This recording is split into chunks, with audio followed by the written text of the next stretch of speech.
Welcome to Future Dragon Rocket. I am not Ryan Reynolds. So here we go. We finally got it. Deadpool and Wolverine in the MCU. This is going to be my full spoiler review of the movie. This is going to be a long one because there was a lot to process. There was a lot of cameos. There was a lot of feelings. So overall, it was definitely, in my opinion, the best Deadpool movie. I mean, the best dialogue, the best action scenes, best everything, to be honest, of the whole Deadpool trilogy now. Where does it rank in the MCU? That's still to be determined. Honestly, I don't think Deadpool and Wolverine is in like my top 5 MCU films. But we'll get into that later because my one criticism, I think, of the movie, probably 2 criticisms. One criticism to start with, we'll get the bad news over with first and go on to the good news. So one criticism is that this felt more like a Fox multiverse movie instead of a Marvel MCU multiverse movie. And the reason I say that is because besides the TVA, like, there was really no MCU characters in there. Like, there was obviously mention of MCU characters in there and all kinds of Easter eggs. Happy Hogan, I guess, was the one MCU character that actually made an appearance, I guess. And my other one was Wade and Vanessa's relationship. Not exactly sure, but to get started with that, with the Fox friends of Wade, him and Vanessa broke up. Vanessa kind of broke up with him because he just became like a regular Joe. After his travels in the timeline and the travels in the multiverse, he just came back and was just like, oh, I guess I'm going to get a job. I'm not going to be a superhero anymore. So I guess that's why Vanessa broke up with him and is dating a coworker named Dermot. And those are probably my only 2 real criticisms of the movie. Peter played a big role in the movie, more than in Deadpool 2. So apparently everyone likes Peter and Peter Pool in the movie. But yeah, overall, I loved it. It was hilarious. I think, looking at all the MCU films, that probably, like, Guardians of the Galaxy, specifically probably Guardians of the Galaxy Volume 3 is probably the funniest, but, Ant-Man, those are funny movies. Obviously, Iron Man made a lot of funny jokes, but this is probably the funniest MCU movie, definitely the funniest Marvel movie.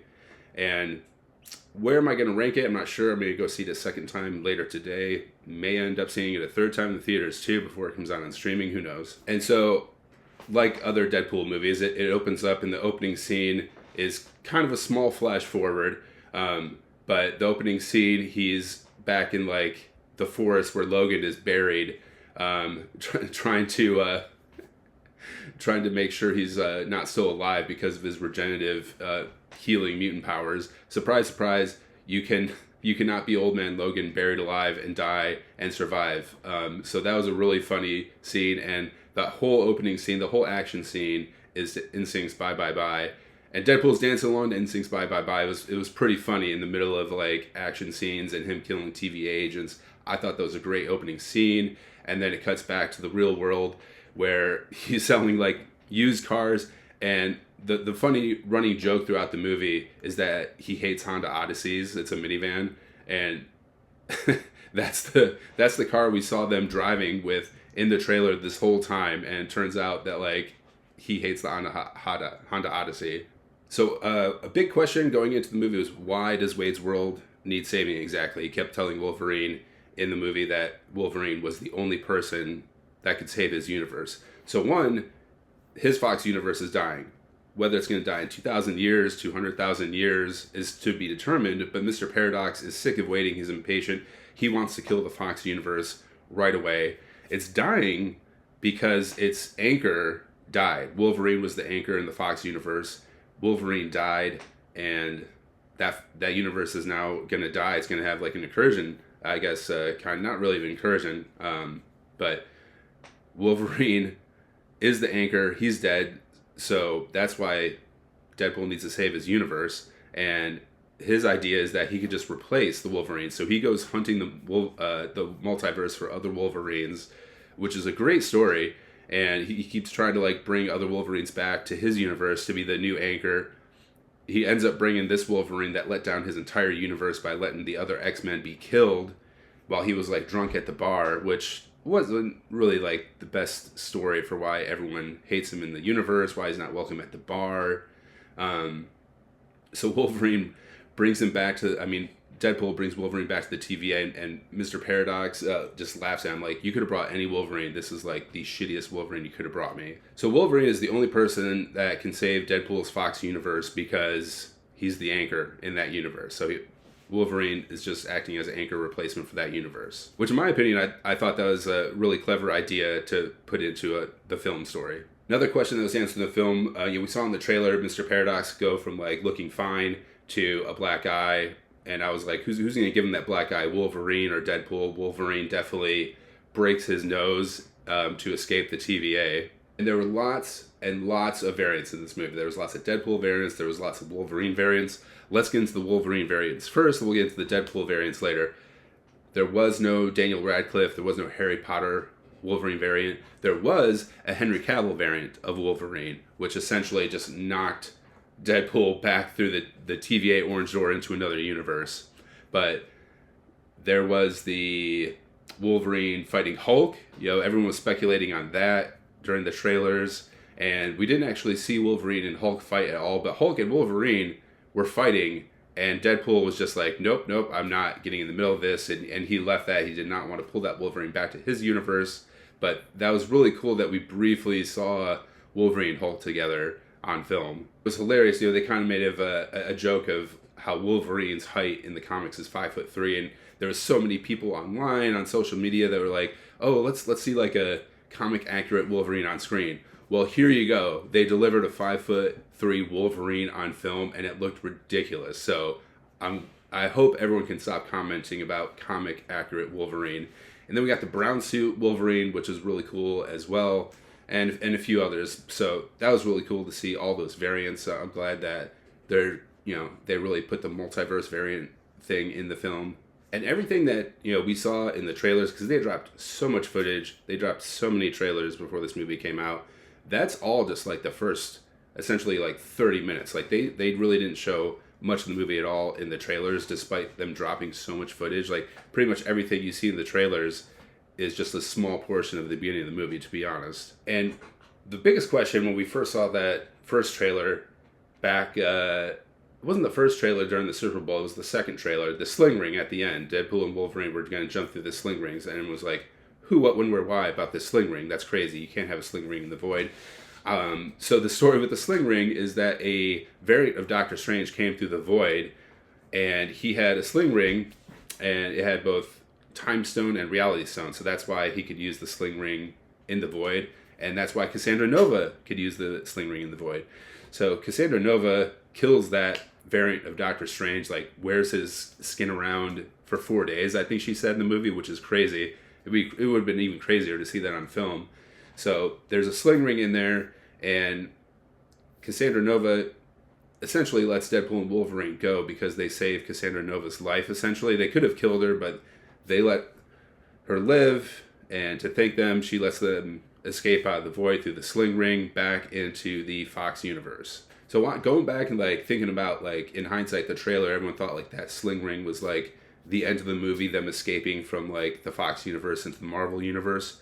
They just went from the void back. They went from the Fox universe to the void back to the Fox universe, and everyone was kind of thinking like that was like the third act, the end of the movie. No, that was like the end of the first act, the end of the second act. It was not at all what we thought, which I thought was really good. Really good job like editing the trailers on their part. So let's get into cameos. Start with the epic cameo. Chris Evans is back, not as Captain America, but as the Human Torch. And they did such a great job hiding it because he's in the void with like this big like robe on or something, but you can see a little blue and red through his sleeves, so you hear his voice, you know it's Chris Evans, you see blue and red, you think Captain America is about to pop out. Deadpool think Captain America is about to pop out. Deadpool says something like, yeah, say Avengers Assemble, but he doesn't say Avengers Assemble, he says Flame On, and we get two fire characters fighting each other, which I never expected. I thought this was really great, probably one of the more underrated scenes in the movie, but Pyro takes away Johnny Storm's Human Torch's fire ability while he's flying up in the air. So I thought that was really cool that Pyro had that ability to take the firepower away from Johnny Storm. Johnny Storm is part of like a rebel team trying to fight against Cassandra Nova. So we got to figure out, Deadpool and Wolverine got to find the other members of Johnny Storm's team. And who is it? It's Wesley Snipes as Blade. It's Jennifer Garner as Elektra. And it's Channing Tatum as Gambit. We get a live action Gambit in the MCU, which was nuts. Obviously, the accent that Channing Tatum was doing was like way over the top. It wasn't good. It was more comedic than actually well done. Jennifer Garner as Elektra was really serious. And we also got Daphne Keane as X-23, which we saw in the very last trailer. And so my thoughts on all those cameos, they were great. I mean, who doesn't love a good cameo? Who doesn't love good, fanfare? But Johnny Storm was awesome. We got to see him use his powers. Wesley Snipes, in my opinion, kind of stole the show, to be honest. Like, I don't think anyone was really expecting that. And he had a lot of jokes. And he was joking how there's Deadpool was joking how there's multiple variants of the Punisher. Which one was actually here in the Void? And Blade says, there's only one Blade. There may be more than one Punisher, but there's only one Blade. And that was very meta, very breaking the fourth wall about how, like, we're supposed to get a Blade movie in the MCU. They announced it 5 years ago, and they still haven't started producing it yet. So let me know in the comments what you think. Are we actually going to get a Blade movie based on what Wesley Snipes said in Deadpool and Wolverine? Daphne Keane, it was great to see her back. They didn't really use her character too much, which I didn't really like. Like, I wish we saw X-23 do a lot more damage to Cassandra Nova's, like, defenders of her little area. But Jennifer Garner, she was very serious. I don't think she really made too many jokes, but she was explaining how Punisher, Daredevil, and Quicksilver all died trying to fight Cassandra Nova. We don't really know which variants those were, but that would have been cool to see as well. This movie easily could have been 4 hours long. They could have packed so much more into this movie. It was really just like nonstop action. Stuff was constantly going on. It was just over two hours, like actually fairly short for a Marvel movie, but it could have been so much longer. So Deadpool's plan is to get Juggernaut's helmet off of him, which is played by a completely different actor, and he makes a joke about it, like, oh, it's this year's Juggernaut, because it's a completely different actor. I think it's the third actor now that's done Juggernaut. But their plan is to get Juggernaut's helmet and put it on Cassandra Nova so that she can't use her powers. So we have Deadpool, Wolverine, X-23, Blade, Elektra, and Gambit going to fight Cassandra Nova and her team of villains. And they put up a really good fight. Like, everyone survives. Pyro comes through after they got Juggernaut's helmet on Cassandra Nova, and Pyro puts like 2 or 3 bullets in Cassandra Nova, and she can't heal herself with that helmet on. So Deadpool and Wolverine got a choice. Like, they can't escape without Cassandra Nova from the Void, but they can't take the helmet off her either, because then she'll probably kill them. And Wolverine is just kind of explaining, like, Charles would want me to save his sister. So Deadpool doesn't like it, but Wolverine takes Juggernaut's helmet off Cassandra Nova. They save her life. Cassandra Nova actually lets them go through the sling ring back into the Fox universe. But we got X-23, Blade, Elektra, Gambit still stuck in the Void. They're thinking, like, they're happy that, like, Deadpool and Wolverine escaped and left them in the Void. I thought that was kind of like a missing link, like, what's going to happen with those 4 characters. Obviously, like, we'll probably never see them again, but kind of like a cliffhanger with those characters left in the Void. There was a lot of TVA action in this movie. There was a lot of TVA fights. We got multiple TVA agents. I really wish we had, like, Owen Wilson or someone else from Loki in there. They did mention how Eliath was from Loki season 1 episode 5, which I thought was pretty cool of him mentioning. But once we get to the end of the movie, one of my issues is that, they had the whole Secret Wars Easter egg in the trailer. They had the Secret Wars comic book in the first trailer, I believe, and there's really kind of like no mention of that, to be honest. I mean, they are talking about how Cassandra Nova wanted to just destroy the multiverse, destroy every universe, and just, like, have nothing left but the Void and her ruling the Void. But really, like, no setup for Secret Wars, no real mention of it at all. Not really sure what the future of the MCU is going to be after this. Like, in the trailer, Deadpool was mentioning how like our little cinematic universe is about to change forever. I don't really see how that's happening after the movie. This didn't really set up too much for like the next film, or Fantastic Four or Thunderbolts or Secret Wars or Avengers 5 at all. So that was kind of another little weak point.